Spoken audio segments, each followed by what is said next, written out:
Welcome to the Flex Forward podcast, where grit meets growth. With your host, Nic Espanet, bringing you stories of resilience, reinvention, and the real climb to success. Hey everyone, welcome to the Flex Forward podcast. This is Nic Espanet, and we have Scott Hollrah with us today. Scott is the founder of VENN Technology, also has a podcast, the Thick of It podcast. So Scott, welcome to the Flex Forward podcast. We're glad to have you. Can you give our listeners a little, maybe a deeper understanding of what it is you do and you have going on? And glad to have you today. Yeah, no, appreciate it. Thanks for inviting me on. My company, VENN Technology, we celebrated 10 years in January. We started as a one-man shop, me working out of my house. Today, we're around 30 people with a big office in Grapevine, Texas. We started as a Salesforce consulting firm that did integration work, meaning we moved data between business applications. And over the years, our business has really kind of shifted, and we really tend to lead with integration projects and then do the CRM stuff as part of that. Okay, very cool. I mean, probably a tremendous need as we're moving more and more into that technology side.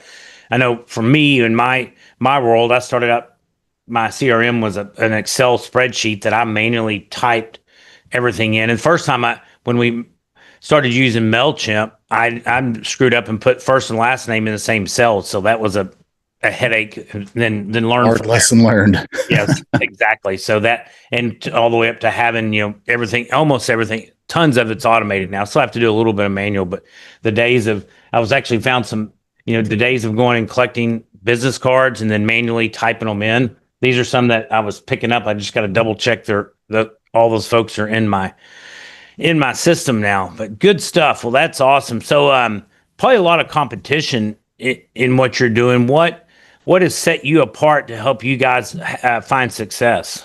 Yeah, I would bring it down to our core values, and it's something we talk about all the time. One of our core values is delighted partners, and nice. It's this idea that, we don't just want people to be happy when we get on the other side of a project. We want them to be truly delighted. And one of the things I talk to my team about all the time is so much of our business comes from referrals. And my goal is that at the end of a project, that customer thanks the person that referred us because we did such a good job. And we've also done a really good job in how we've gone to market with our brand. We try to do things different. If you go look at our website, we've got a mascot. His name is Bjorn. He is a life-size Yeti, and we take Bjorn to conferences. And oh, nice. We could be at the smallest booth in the dark-lit, forgotten corner of the trade show hall, and we will have the longest line of anyone there because we bring a lot of fun. That's awesome. And I looked at your website earlier. I think he's gone away. He was upside down on there when I first saw him. Maybe he was just there initially. I don't see him now, but well, he's in our lobby, so you can come see him anytime. Awesome. I'd love that. Have to come see you guys in person. Is there something that you guys find, you may have just answered this, that's easier for you and your team that others may find challenging? I am not the smartest person in this building, and thankfully I've been able to find really, really talented, really intelligent people, and our team are just creative problem solvers. And so, obviously there's technical skill that goes into it, but also human skills and being able to draw the right information out of a customer. We'll get people that'll call us and say, well, I want to integrate this system in this system. Great. Tell me what that means. I just want them to talk. I want them to exchange data. We've got to get that a little bit more granular. Like when this thing happens, I want this piece of data and this piece of data to go to this system, and it needs to look like this when it gets there. And so our people are really good at drawing the real details out of what it is somebody's trying to accomplish. That's awesome. And getting that helps you solve their challenge faster rather than kind of do it correct. If you get more information from the start, you're going to solve that problem. There's a lot of peeling the onion that you have to do. And, sometimes it takes a lot of iteration on the question to really draw out the essence of what it is we're trying to get to. That's awesome. So if someone's listening to us and wants to get better at doing, either communicating with people or, digging in more, do you have any suggestions for them? I I started my career in sales, and at one point crossed over into the consulting world. And I will never forget a lunch that I had with a good friend and mentor. And I said, "What advice do you have for me going into the consulting world?" And he said, "Scott, the best consultants are not the ones that have the best answers. They're the ones that ask the best questions." Oh, nice. And that is something that has stuck with me. And I would say just get really good at asking questions. And honestly, I mean, that it's very applicable in the work that we do. But I think that in life, just getting good at asking questions and making a conversation about the other person is really key.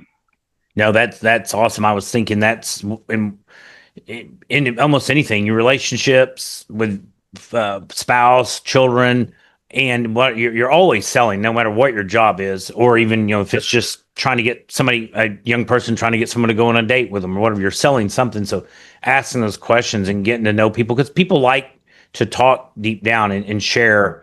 So rather than that's the whole thing of we have two ears and one mouth, that just listening is so rewarding sometimes for your person you're communicating with.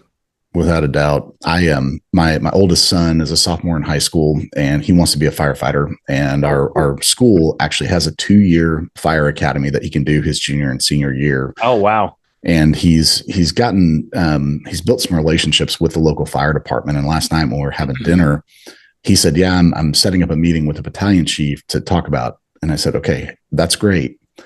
You need to make sure that you make the best use of his time. So what are the questions that you're going to ask him in that time?" And he was like, "Oh yeah, probably need to think about that." So questions are key. Yeah, what a blessing that you are to him to help him get set up. And that's very neat. We have a friend that's in Austin, and I think their school does the same thing.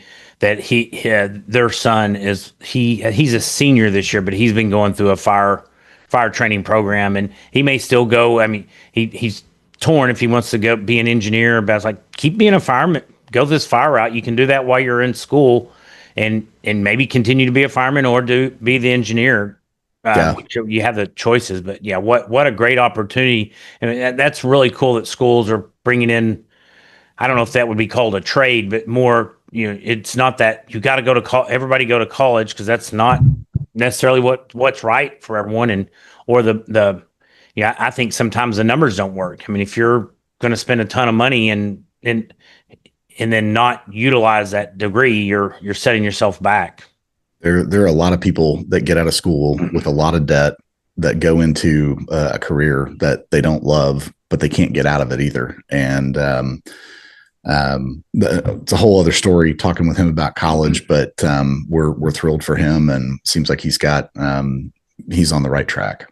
Yeah, no, and that's a very honorable career too. And a great thing about a firefighter is I think they usually do 224s or something. You can do other little side hustles or other activities with it.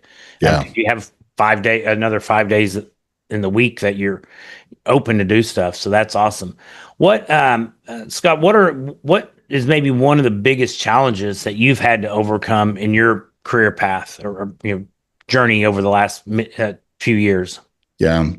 I would say the very first thing that comes to mind is learning to delegate. When I was a one-man shop, I did everything. And when I hired my first handful of team members, I was actually very reluctant to hand things off to them and have them go do these things, because nobody can do anything as well as I can. Sure. Right. And what I came to learn was not only could a lot of people do things as good, if not better, they might go about it different, but we got the results. And certainly there were some things here and there, but I think that was the biggest thing. And then now, as the team has grown, finding the right balance between involvement and delegation is a real tightrope that I'm walking every day. That is extremely challenging. And I can't remember what book it was, the 80-20 rules. Like, if you can get somebody to do it, I mean, if they're doing better than you, even awesome. But if they're getting 80% of it correct, and it's freeing you up for things that you are more valuable for you to do, it's well worth it.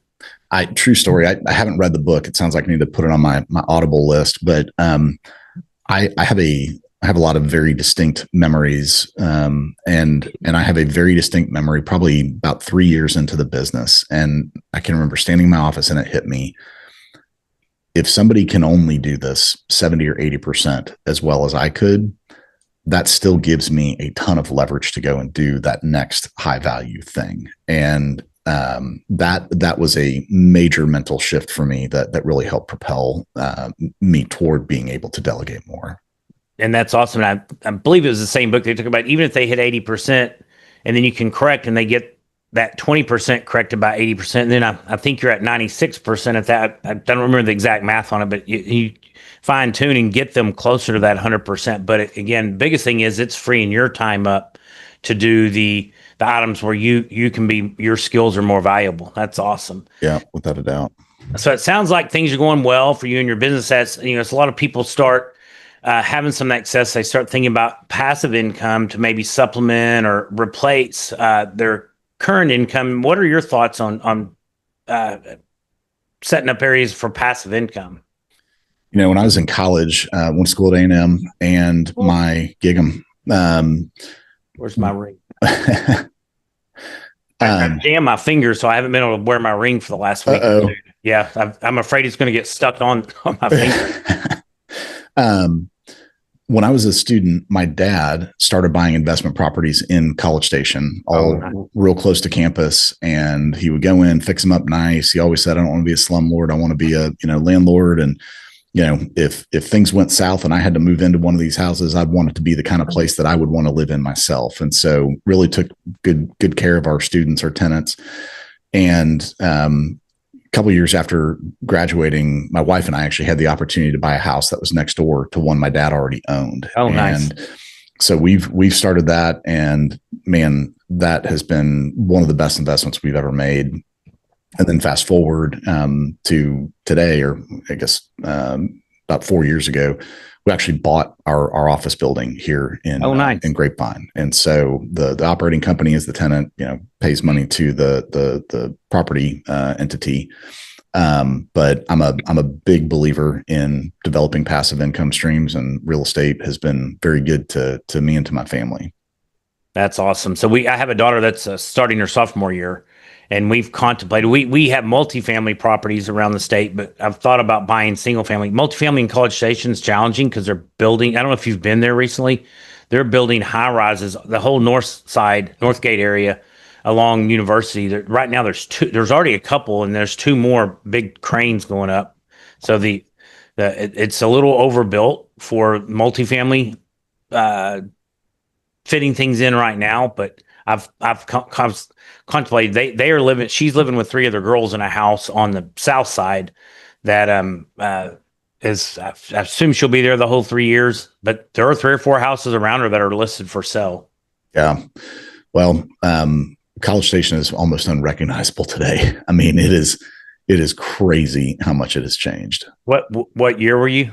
Class of 03. Okay. Started. I was 92, so it's. Even we Chili's Open was the first major chain like my senior year. Everything else, but even I miss it because it was all mom and pop restaurants and drinking bars or whatever. And then the Chili's Open, and now you go in, I'm like, oh, this is all the same restaurants we have in DFW or Houston. For the most part, there's a lot of those mom and pop places have gone away. Yeah, but still a cool place. Yeah, do you get down very often? We get down, I'd say, once or twice a year. We were honored to make the Aggie 100 a couple of times. Oh, awesome. And so what an accomplishment. Yeah, getting down there for that was huge. And having the properties down there, we get down to check on things periodically. A good buddy of mine has a farm in Brenham, not too far away, and he reached out to me last fall and he said, "If I got us tickets for the A&M Texas game, would you go?" I was like, "Heck yeah, for sure." So try to get to a game every year. That was me before. Now having my daughter down there, I actually got to go to 3 games last year. We had season tickets till we started having kids, and it just became more challenging to get to games, and so we gave up our season tickets 17 years ago. And now we just find a way to get tickets 2 or 3 times a year. Yeah. and getting on there. Dallas, people in Houston and even Austin, it's pretty easy to make it a day trip. And, from Dallas, it's just 1 hour too far. And depending on the game time, it just makes it way too tricky. Exactly. I feel like we have a lot more night games than since we moved into the SEC. So yeah, game ending at 9 or 10 o'clock at night, and then that 3-hour drive back home is just not safe. And I haven't done it, but I assume there's got to be a little more traffic coming up 6 at that when the game lets out. Well, I think the worst traffic is just getting to 6. Yeah, on 35. Oh, you're coming from 35. Well, I'm talking about leaving the game. Yeah. College Station, it is not made to handle game day traffic. Or game day phones. That's people that aren't there. They have 100,000+ people come to the area. Your cell phone, their cell towers aren't built for it, so your phone reception stinks on game days out there. Well, awesome. Well, as we're wrapping up the interview, do you have any exciting plans or initiatives in the works for the next 6 to 12 months? Really just focusing on innovative and new types of integrations, expanding partnerships with different software publishers that we've got good relationships with, hitting some conferences to spread the word, and just doing more of what we do. Awesome. Great stuff. Well, I'm excited for you.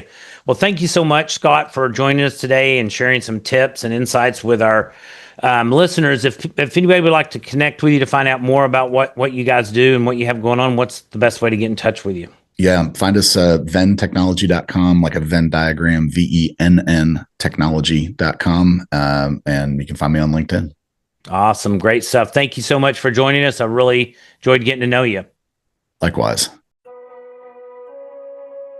Thanks for listening to the Flex Forward podcast. If you've got grit, growth, and a great story, visit flexforwardpodcast.com/guest to apply and join us on the show.